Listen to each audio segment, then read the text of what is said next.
Next, or rather simultaneously, it was time for the cabal to take revenge on Russia once again. Financed by their partner in crime, the Rothschilds, they started the Russian Revolution. Their pawn and son, Lenin, his real name, Vladimir Ilyich Ulyanov. Every historian will agree on the fact that Lenin was heavily influenced by Karl Marx, the founder of communism. But Marx wasn't Russian, he was German. Lenin was Russian, but as he spent many years in exile in Finland, Switzerland, England and Germany, he had become almost a stranger to Russia at the time the first part of the Russian Revolution broke out in February 1917. He was completely westernized. Marx had inspired him massively with his 1848 pamphlet, The Communist Manifesto. Lenin wasn't just inspired by Marx's communism, but also by his Jesuit background. Marx was trained in Germany at a Jesuit school, and after that, he was tutored by Jesuits in the British Museum on the tenets of communism, as confirmed by ex-Jesuit priest Alberto Rivera. Another source of Marx being a Jesuit coadjutor, an assistant bishop, is Otto von Bismarck, who wrote in the North German Gazette that Marx was under control of the Jesuit priest Peter Becks, then Superior General of the Society of Jesus.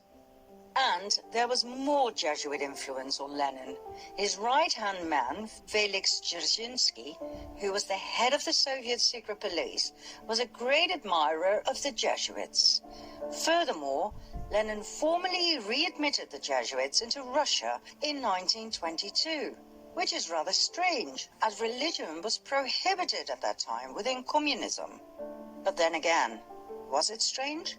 The origin of communism lies in the Jesuit ideology, as confirmed by many historians. The Jesuits in the 17th and 18th centuries perfected the first system of communist governance in their reductions in Paraguay. In the New Advent Catholic Encyclopedia, it reads, on the conditions of property, the economic basis was a sort of communism. The land and all that stood upon it was the property of the community. The land was apportioned among the caciques, who allotted it to the families under them. Agricultural instruments and cattle were loaned from the common supply. No one was permitted to sell his plot of land or his house. Very communist indeed. We will see later on in this documentary that even the term social justice was invented by the Jesuits. The first man to name it and write about it was the Jesuit Luigi Tabarelli d'Azeglio. Lenin was a Jesuit puppet who was pushed forward by the cabal to destabilize and destroy the country. He hated Russia and the Russians. Some of his most famous quotes are, "I spit on Russia. While the state exists, there can be no freedom. When there is freedom, there will be no state. And may 90% of the Russians die and let the other 10% live under communism." The Russian Revolution was a Jesuit attack on the country. Their motive? Revenge. Their pawn? Lenin. Their tool? The Bolshevists. They were the equivalent of the Jacobins during the French Revolution. Millions of people died in Russia between 1917 and 1923, the year in which the Russian Revolution ended with the Bolshevist founding of the Soviet Union. Now, before we move on to World War II, where we will share with you a discovery that, quite frankly, knocked us off our feet, so keep watching, we will first take a look at a chain of events in the US. Maybe you remember from part 2 of the previous series that in 1913, the US Federal Reserve Bank was founded, the mother of all banks, owned by several cabal families, among which the Rothschilds? Remember what happened to the three wealthiest and most influential opponents of the Fed? They conveniently died when the Titanic sank. Less than a year later, the Fed was a done deal. In the US, at that time, about 21,000 banks did not yet fall under the jurisdiction of the Fed. That was, and still is, an absolute lethal thing to do. One might as well commit suicide, as history has proven over and over again, worldwide. In 1914, World War I started, 1 year after the establishment of the Federal Reserve. Between 1914 and 1919, the Fed doubled the money supply, causing a nationwide increase in lending. In 1920, it shrank the money supply, and 5,500 competitor banks went bankrupt. They were bought by the Fed for next to nothing. Between 1921 and 1929, the Fed increased the money supply again. Loans were everywhere. But on October 23, 1929, 2.6 million shares were sold in a frenzy. By whom? Not that hard to guess. The next day, on October 24 at 9 a.m., Wall Street was closed, and the moneymakers who had gathered outside slowly started to realize, in a state of shock, what had happened. Loans were called in. Investors were forced to sell their shares. This event became known in history as the Wall Street crash.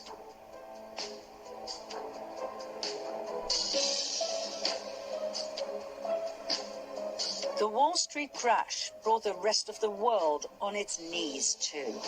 16,000 competitive non-Fed banks went bankrupt. They too were bought for next to nothing. It was called the greatest robbery in history. But it wasn't enough. The Fed reduced the money supply even further by 30%, causing starvation throughout the US.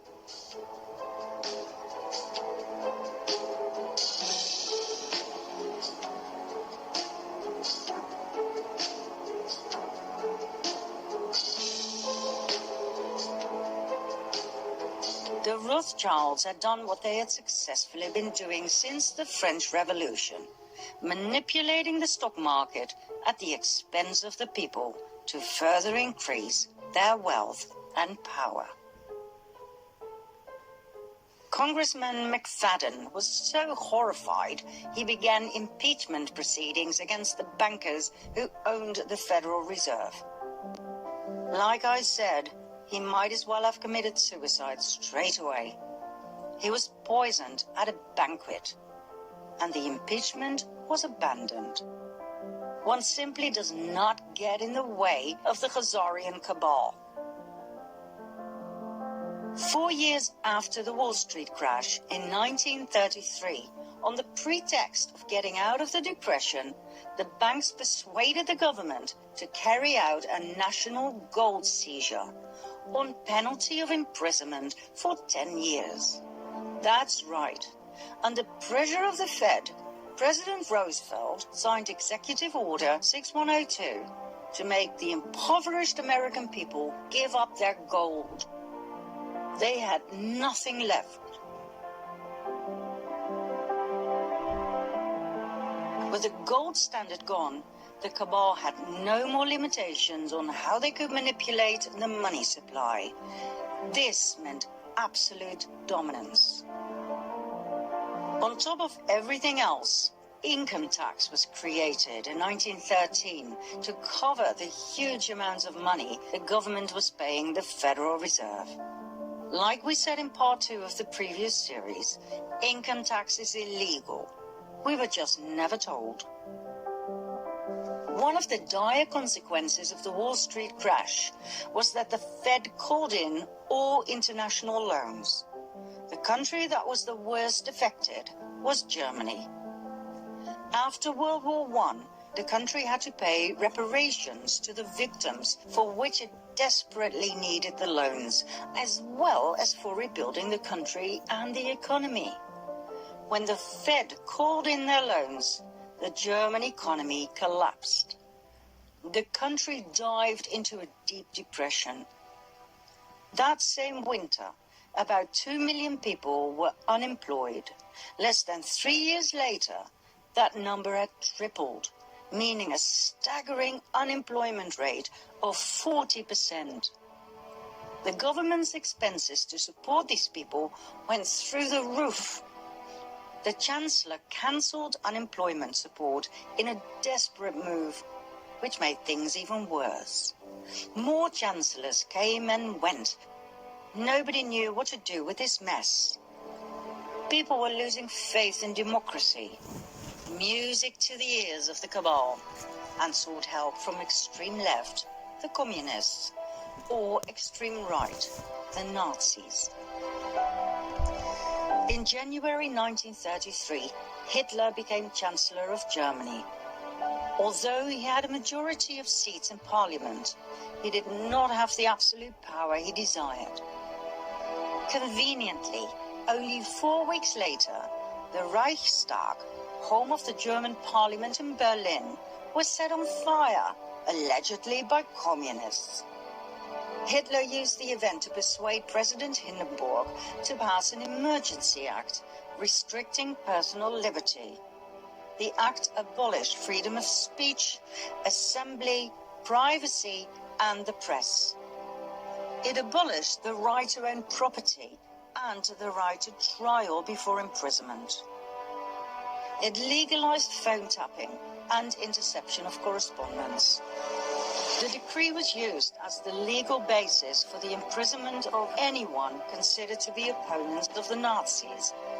People could be imprisoned for any or no reason.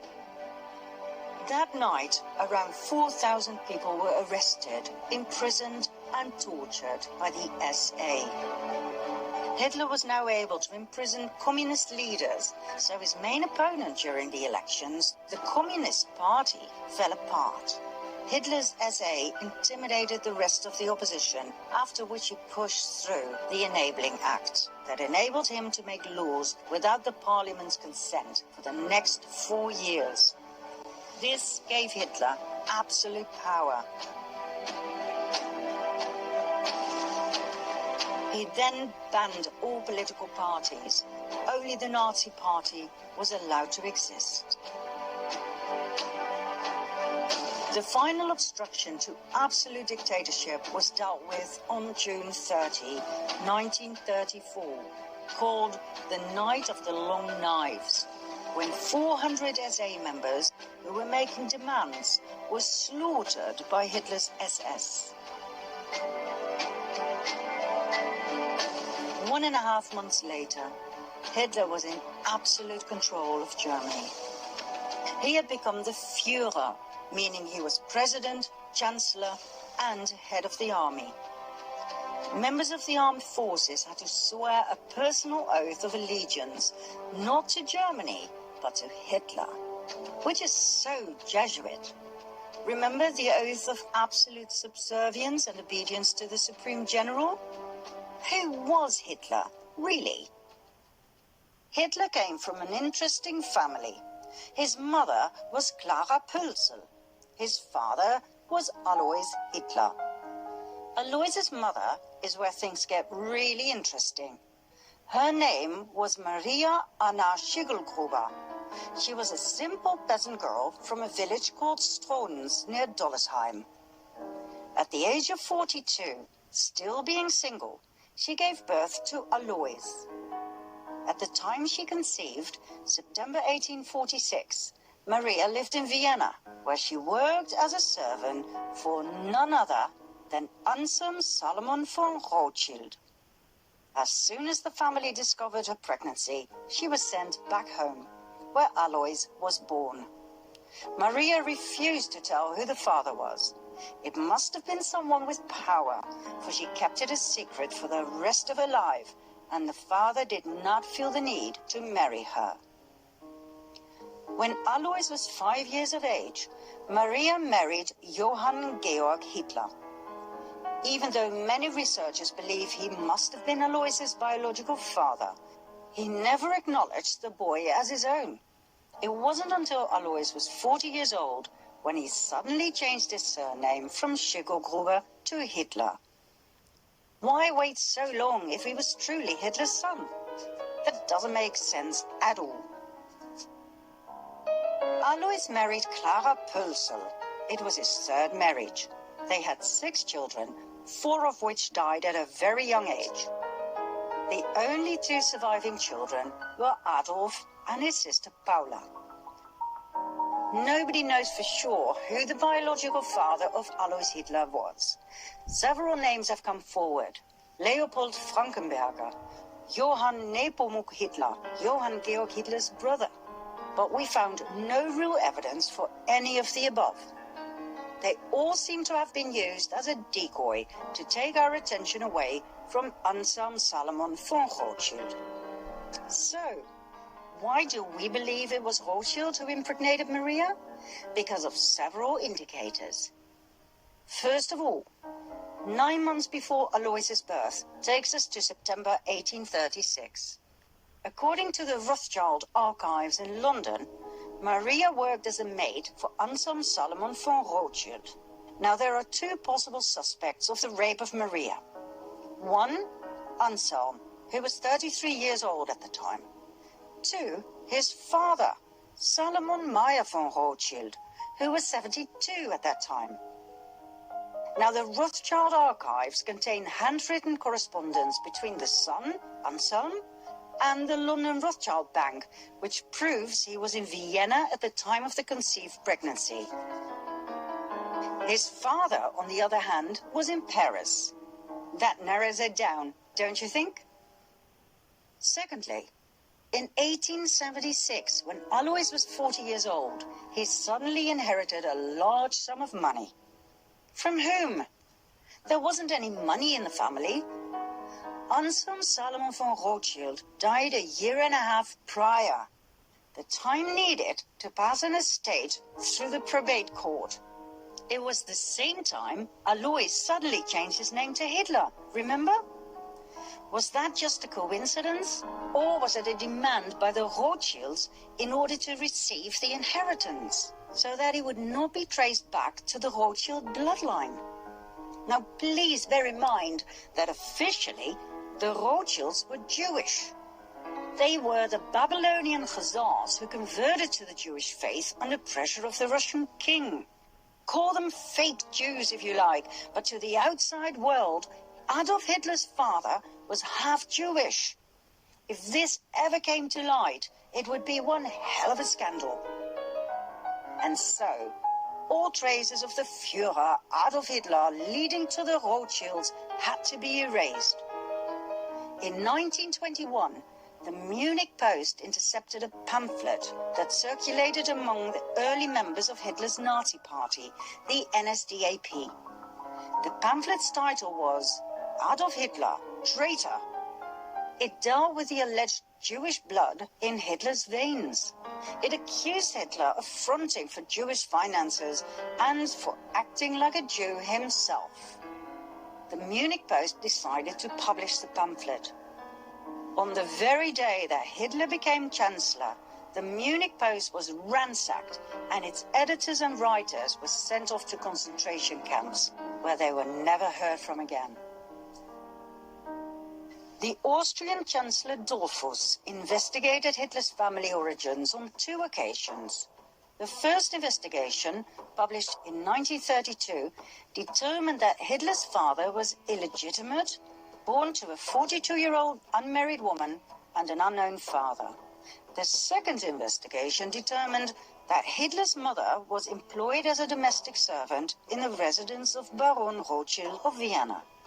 Shortly after, Hitler ordered the assassination of Dollfuss in 1934.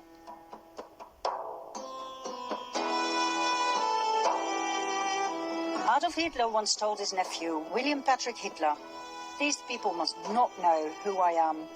You must not know where I come from and which family I'm from. In an effort to erase any evidence that would lead Hitler back to the Rothschilds, not only were people murdered, but the entire village of Dollersheim, where Hitler's grandmother had come from, was completely destroyed on Hitler's orders. Adolf Hitler, the Führer, did not come out of nowhere. We believe he was a Rothschild, maybe an illegitimate one, but still. We saw in the previous series, in part 5, how the illegitimate James Alefantis Rothschild was pushed forward by the family to play a very important part in the US elite and their Pizzagate. Well, Adolf Hitler too was pushed forward the same way to influence the outcome of yet another cabal war. Hitler was a great admirer of the founder of the Jesuits, Ignatius of Loyola. He said, "I learned much from the order of the Jesuits. Until now, there has never been anything more grandiose on the earth than the hierarchical organization of the Catholic Church. I transferred much of this organization into my own party." Hitler called Heinrich Himmler, the inventor and organizer of the Holocaust, the Reichsführer of the SS, and compared him to Ignatius of Loyola.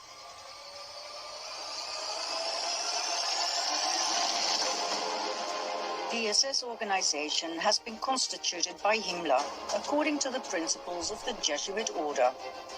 The regulations and the spiritual exercises prescribed by Ignatius of Loyola were the model Himmler tried to copy exactly.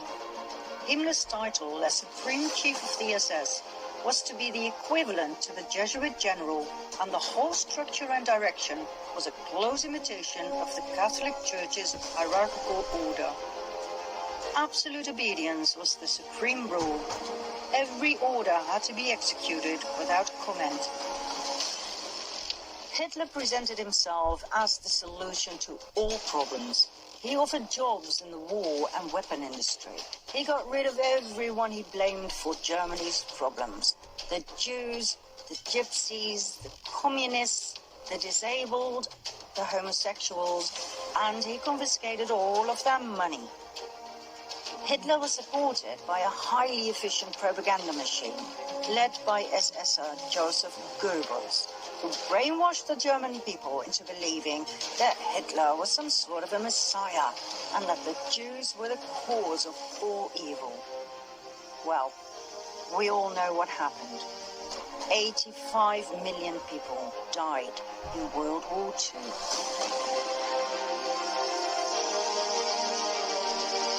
But the cabal wasn't done just yet.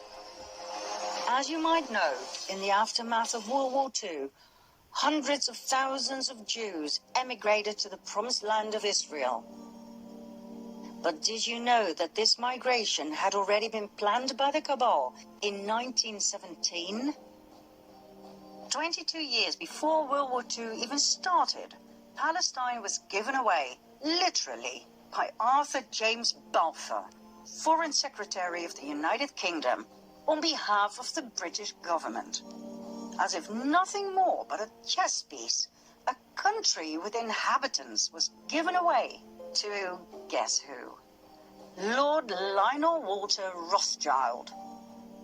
But wait a minute, 1917? The First World War hadn't even ended yet. So how on earth could they be talking about a home for the Jews? The Jewish genocide hadn't even started yet.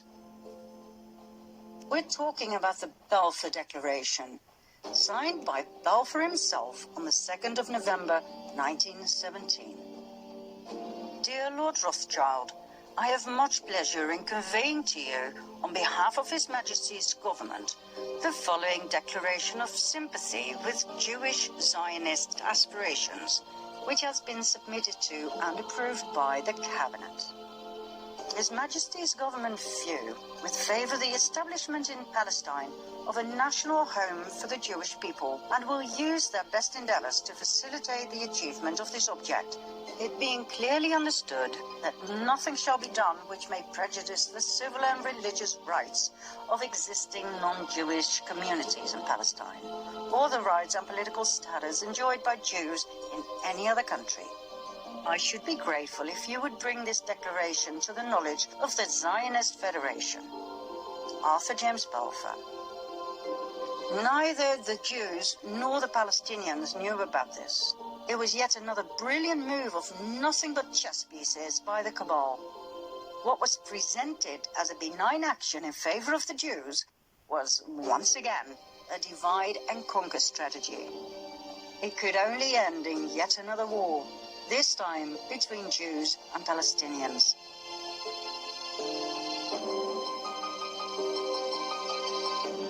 The Jewish people were willingly and knowingly murdered 22 years after the Balfour Declaration was signed.